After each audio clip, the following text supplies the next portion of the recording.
everyone. Welcome to CSPC 2023. My name is Manjulika Robertson. I'm a research associate at Dalhousie University, and I am joined here today by John Hepburn, the CEO of MyTax. Thank you for being here with us today, John. On behalf of CSPC, I want to say we're very grateful for our partnership with MyTax and for your role in supporting the science and innovation community. Thank you for being here. Thank you very much. Pleasure to be here. Thanks. So are you ready to start? Absolutely. Okay. As the CEO at MyTax, can you tell us more about what the grand challenges are in business innovation and how MyTax is tackling those issues? Well, the grand challenge that everybody knows about is there's not enough business innovation in Canada. And, whole acres of forests have been felled to write reports about the lack of business innovation. So it's a serious problem. Obviously, MyTax is a small part of the solution to the serious problem. Our contribution is through talent.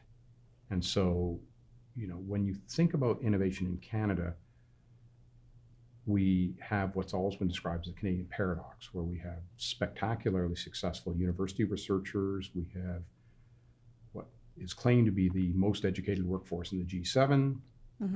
We certainly have talented international students coming from around the world to study in Canada. So the university side, the post-secondary side in general, is in great shape. Right. Okay, they could be, of course, even more generously supported. Graduate students could get paid better, but by and large, that side of the equation is in good shape. That doesn't seem to transfer to Canadian industry. And so MyTax does its best, and we do a good job of connecting Canadian research expertise and especially the early career talent, in other words, the PhD students, the postdocs, to industry need. And in so doing, we hope that, first of all, obviously the students benefit from doing research that's applied to industry need and working in industry as part of their regular studies. But also we hope that university researchers will pay more attention to societal problems. It goes beyond industry. When I say industry, it's a shorthand for all the stuff that we do. So university researchers will gain connection with problems outside the academy, and hopefully non-academic clients will gain the expertise and the solutions they need, which we hope will lead to the virtuous cycle of non-academic people wanting more highly qualified people from the universities. Right. Yeah. Okay. Thank you. You yourself actually have a great deal of experience in Canada's research and academic sectors. You had a long history in academia. What recommendations do you have from that perspective on how we could boost social innovation? Yeah, first of all, defining what we mean by social innovation. Right. Because oftentimes, and incorrectly, social innovation is defined in a disciplinary sense. If you're a social scientist working on something, by definition, at least that's the common thinking, that must be social innovation.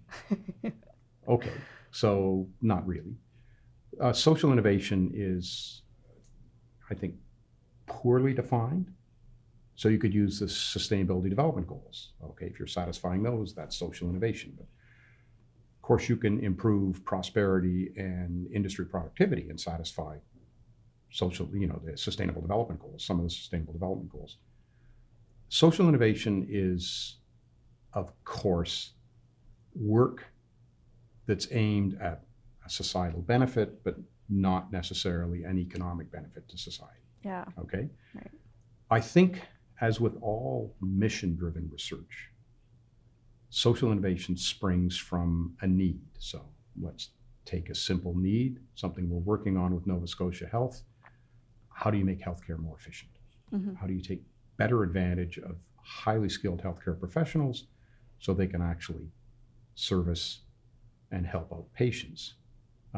We're doing this in partnership with Dalhousie University and using industrial engineers to advise Nova Scotia Health on how to do things more efficiently, how to reduce the unnecessary workload on healthcare practitioners. So on the one hand, you'd say, well, industrial engineers, so that must be a STEM project. No, it's a social innovation project. If they can improve healthcare, that's a social good, which may have indirect economic benefits, but mostly it's a social good.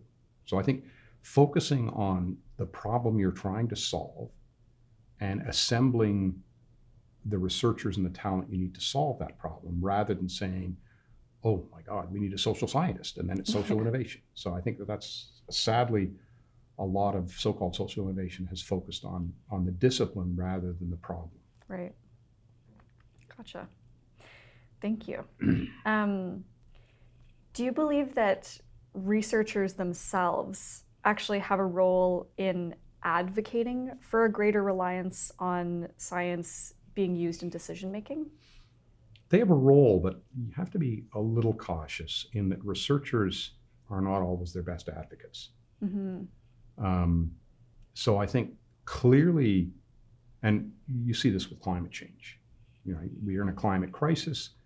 The research consensus is 99% that the climate crisis is human caused. So why aren't we doing anything about it? Well, because the researchers identify the problem, they identify the cause, they can even identify some of the solutions. And so yes, they're advocating for more science-based policy, but they need help. And so I think researchers need to work with, frankly, policymakers, with people who understand how policy gets formulated. So now I'll speak as a scientist or a former scientist. Researchers, unfortunately, have the attitude that once the science is clear, the problems should be solved. It's obvious, Climate change comes from this, therefore here's how we fix it, and end of story. And so I think that researchers, yes, they play a role clearly. We saw that we saw both the good and the bad of that during the COVID pandemic, where researchers had the solution, they developed the treatments, the vaccines, they advocated for public health measures, all science-based, and then politics took over, right? And so I think that researchers need help. Absolutely. They play a role because obviously they're the ones who understand the science, but if they're the only ones advocating, then there's a danger that, they get treated as just, they don't really understand society. They don't really understand economic reality. So I think that's, yes, a role, but no, they need help. Right. Yeah. So researchers shouldn't necessarily it's not a part of their position to be self-advocating for the use of their science. Precisely. And that's the danger, is that you end up with researchers saying, here's the science, and by the way, if I had even more money, I could give you even more science. And so it ends up being, are you advocating for science to be used in public policy, or are you advocating for your science? Right. Right. And that's where researchers can fall into a trap, where it's yes, we acknowledge the science, and let's talk about the policy outcomes and how do we solve the problem based on the scientific facts. But that solution may involve somebody else getting the money and some other intervention that's beyond. I mean, once the research is done, in a sense, then you have to go into what's the solution, rather than we need more research to understand the problem more deeply. So I think it's obviously researchers have to be involved, but they have to be careful about forming alliances and it's always better to have somebody else arguing your position than yourself arguing your position. Yeah, that's why people aren't their own lawyers. Exactly. This is a bit of an aside, but I'm particularly interested in this. I just finished a master's at Dalhousie University, and I was studying political interference in environmental researchers' ability to conduct and communicate their work. And so myself and my research team, we talked a lot about the role of advocacy as a scientist, and conducted a lot of research and conversations about the history of researchers needing to advocate for themselves, particularly in the environmental sector in Canada. So I was really keen to hear your thoughts on that. Well, and I think part of the role of researchers is when climate scientists come under political attack, as we've seen, not so much in Canada, but south of the border and in other places. Then it's the job of the entire research community to say, no, this is hands off. In other words, not for the environmental scientists to defend themselves, but for others, health researchers, other people to step up and say, no, hang on, this is off limits. Yeah. So. Okay, that's great. Thank you so much. I'll just have one more question for you about your opinion on the value of CSPC in its position in the community for convening, connecting, and capacity building in the science and policy landscape. So obviously CSPC, I mean, it's grown over the years. And so it's a great location for essentially meeting people in the science policy arena and policymakers, people who provide the funds for science in Canada. And so it's a convening place where you bring together loads and loads of people. I mean, there's 500-600 people here to talk about science policy, which is unusual to bring that many people together on a topic like science policy. Where a gentle criticism would be is that getting back to scientists needing to form alliances, we need to have industry here, right? Getting back to the question about why is industrial innovation so poor in Canada? We need to have, the not-for-profits here. They're here to some extent, but patient advocacy groups and things like that. So I think as good a job as CSPC has done, I would see it's the first step. They now bring together all of the people who really are directly concerned with science policy. And they need now to include people who aren't as directly concerned about science policy, like industry. Yeah, absolutely. Industry organizations, the Parent-Beaties of the world, bring them in.